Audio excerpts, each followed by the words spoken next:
All right, you guys, good morning. Today we're going to be making Huevos Rancheros for breakfast. So I want you guys to grab one small tomato. We're gonna finely chop that small tomato, one small onion, a jalapeno pepper, half a teaspoon of cumin, half a tablespoon of red pepper, clove of garlic about, as much hot sauce as you like, and just a pinch of salt. And we're just gonna blend it up today.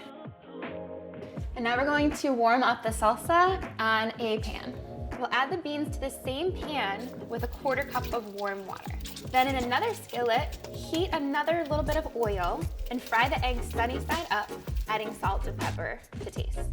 Then we're gonna warm up a tortilla, take it onto your plate so that we can assemble your Huevos Rancheros. Sprinkle of feta cheese and some cilantro. Really quick and easy breakfast that you can prepare for yourself one morning a week or so.